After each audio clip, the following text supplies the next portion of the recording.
Are you familiar with sacred geometry? I've heard it. I've never studied it. It's very interesting. Basically, I can show you. Hold on, share screen, Chrome tab. Yeah. All right. So let's see, sacred. I can explain it to you right now, but I'll keep it light though, because again, we aren't, this isn't a video about it. I'll just make a video about it eventually, but basically, let's see. So let's see. All right, the flower of life steps. So basically, this is the flower of life. I'm sure you've seen it before. Yeah. Yes. So it starts out with a circle of indeterminate size, and then it creates a copy. And this is actually the process that your body goes through, and it continues this process until it reaches the seed of life, and then it keeps going. And this ancient symbol is actually depicting the womb. This is What do you mean? this is conception. When you are born, you're an egg and a sperm, and you combine, and then the cells divide, and they keep dividing. And then eventually they reach this, and the first organ that is created is the heart. And from the heart, your body sort of comes out like a torus. I'm sure you may have heard, not Taurus, the astrological sign, toroid, the shape, toroidal field, which is the shape of magnetic fields. But let's see if this can give you a quick. Basically, it's this shape. It's like a donut shape. Where is the one in particular that I am looking for, though? Let's see. But yeah, basically it's a magnetic field, and also it occurs around all things. Here's a good. This is not the picture I'm looking for, but let's see. I'm gonna type in Taurus. Oh, I spelled Taurus wrong. No wonder. Taurus nature. Yes. So this is it occurs in apples and oranges. It's the shapes that stars take.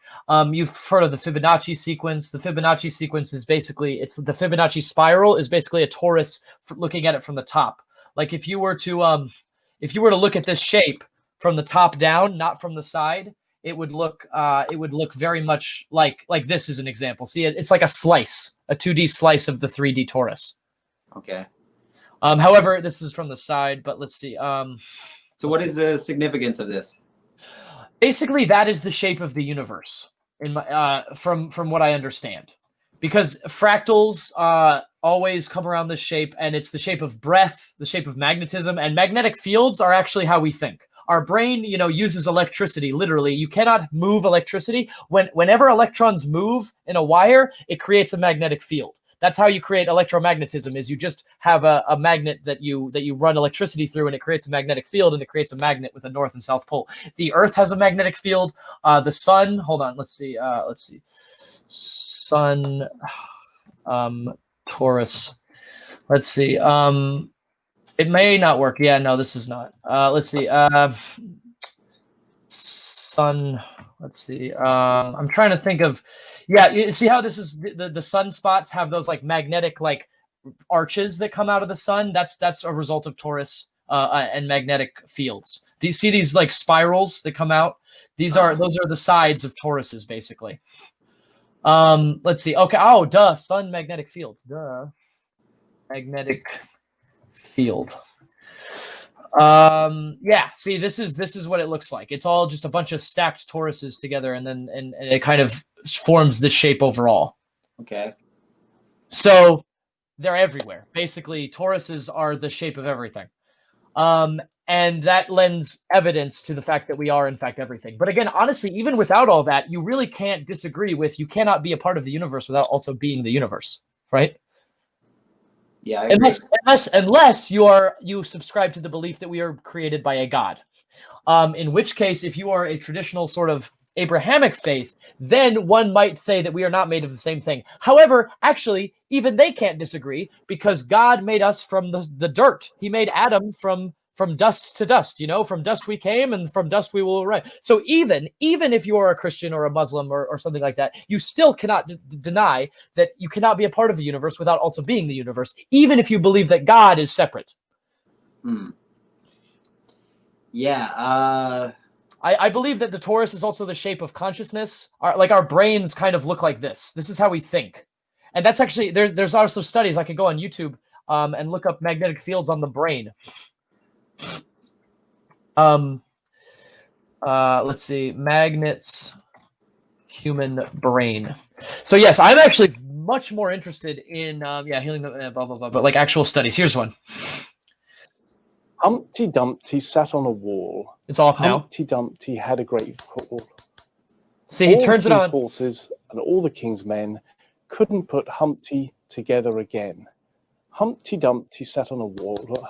That noise is not it hitting his head. It just makes that noise so you know when the magnetic field is going on, and the magnetic field is disrupting his speech. Ah. Mm-hmm. Humpty Dumpty had a great fall. Yeah. So, magnetic fields are intimately entwined with how we think and feel. Right. Also, interestingly, since we're on the topic, emotions. Going back to that, emotions. So basically, your brain, as we have established, is governed by magnetic fields. So, when you think, it creates a magnetic field. Your heart also has a magnetic field around it. Let's see. Heart. Egg. I think it's actually also. I think that's how pacemakers work. Is magnets, but I'm not entirely sure. Magnetic field. How old are you, Phil? I'm 25. How old are you, Ben? 27. 27. Nice. We're very close in age, and we have. I see us. I think we have a lot in common.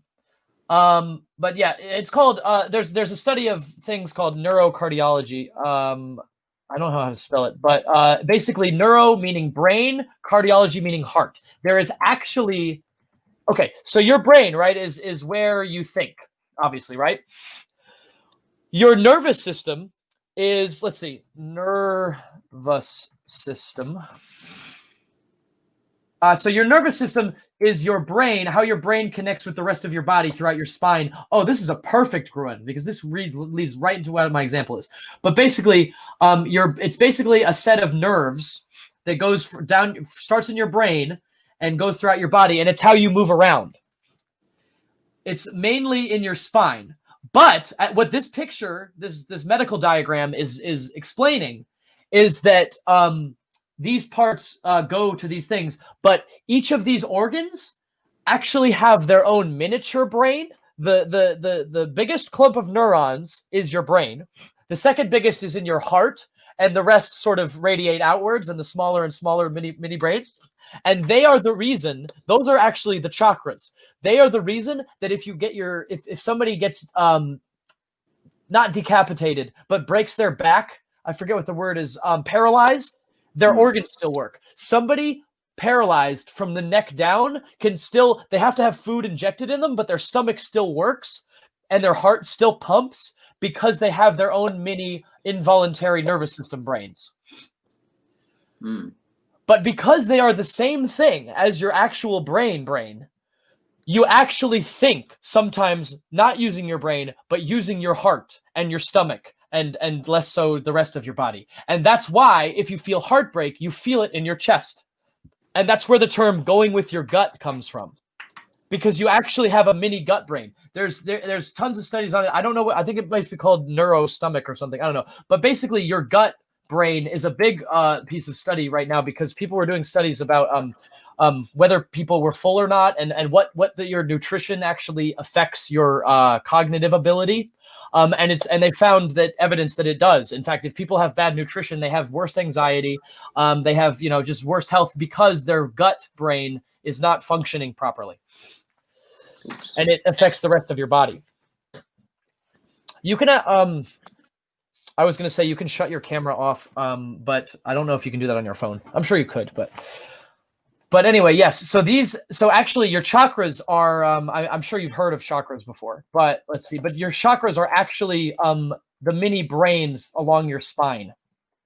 And they are actually associated with your vagus nerve, which is your brain stem kind of, and it goes into your organs and stuff. I'm actually glad this one comes up first because there's actually way more than just 7 chakras. Because when you go with the definition of your organ brains, there's tons of them. Where your body sort of makes decisions. So, are you? I'm moving away from the science of this a bit. That's fine. Do you meditate or do any kind of spiritual Absolutely, practice? absolutely. Meditation is critical. I believe. If you want, I can.